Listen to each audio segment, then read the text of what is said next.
Operation Middle Dog Rescue began with one sentence email that I received in February 2007. The email said 50 Italian Greyhounds in need and a phone number. It's a big commercial breeder, big puppy mill going out of business, auctioning off her entire kennel, 561 dogs. So a couple days later, I pulled all the seats out of my van, put a bunch of crates in there, and headed to Missouri. Walked into the first building where the dogs were housed. And I would say probably 5 seconds from that moment, Middle Dog Rescue was born. Suffering on any level of any living thing is never okay. No matter what you get out of it in the end, it is not okay that someone else or something else is suffering. Period. Find something that's important to you and just take the step out and do it.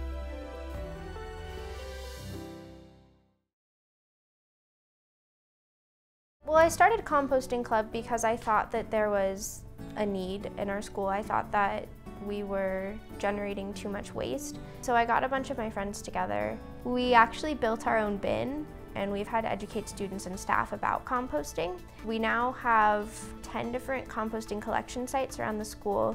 I think that we've educated a lot of students who previously wouldn't have known anything about composting.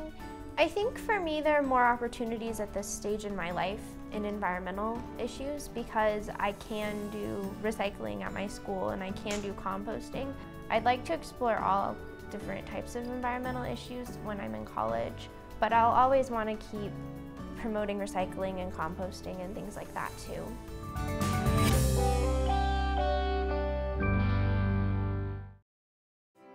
It is really amazing to win an Olympic medal. There is really no words that can describe it. It's just an incredible feeling because you've worked so hard for so long. One of my coach's favorite sayings is, the day that I walk onto a pool deck and think I know everything is the day that I'm going to quit. Because I think it's so amazing that there's so many opportunities we have in this life to learn and to get better at so many different things. And so with swimming, that's one of the best parts, is you can never be perfect. There's always stuff that you can do to be better, and that translates into so many different parts of your life. There's definitely the days that are hard and the days that are tough, and it's so hard to push yourself to get out of bed or to jump into a pool or whatever it is, but you can never really say, I don't think I can do this anymore.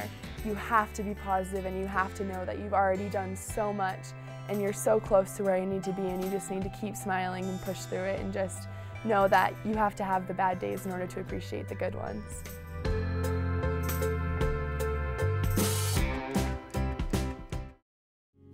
When I was 9 years old, I was accidentally shot in the back of the neck. I started doing the integrative therapies, and they were helping. I will always give credit to integrative therapies for saving my life. I called Medicaid up. I wanted to show them that there was a preventative measure that I was doing and that it could work for other people. The woman on the phone directly said, no, we don't pay for integrative therapies, and it's our legislative body that makes these decisions. And a light bulb pops in my head. That's the goal. That's my mission in life, is to get Medicaid to fund integrative therapies. Until Medicaid funds these treatments, there are a lot of people that need access to these integrative therapies, and that's why the Chain to Plan Foundation exists.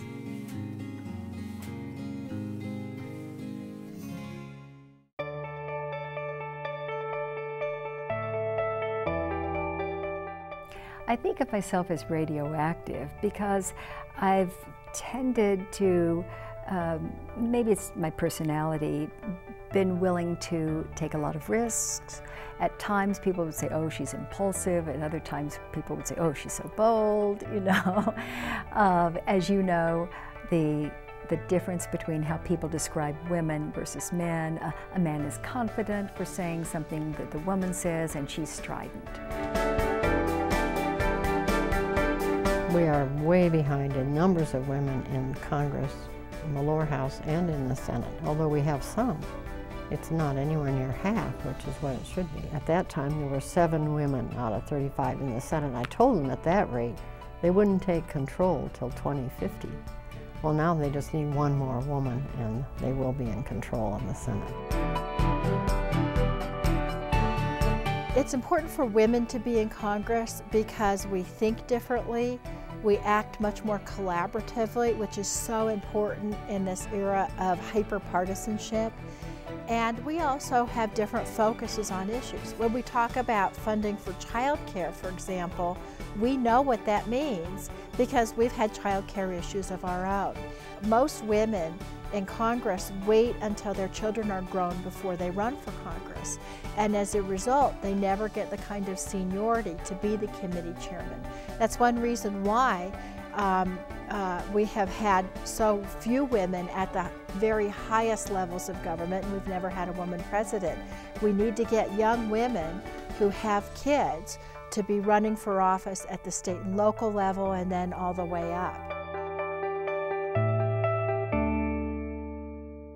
If we don't have young women being part of those decisions and being a voice for families and for the economy that has opportunities for women and for the environment or whatever it is they're interested in, but if they don't have that voice, if they only have the male voice, that's only half of the story. Women can be just as smart as balancing those things as family and governance as anyone else, and I wish I had known that when I was a lot younger. Like you, we've spent much of our lives working to improve the quality of life for women and girls across Colorado. From Loveland to Lamar, Durango to Denver, women and girls are working to improve our state in every way imaginable. That's why we've joined together to support Women and Girls Lead, a multi-year initiative showcasing the great work that's happening here and abroad while shedding light on the areas that still need attention.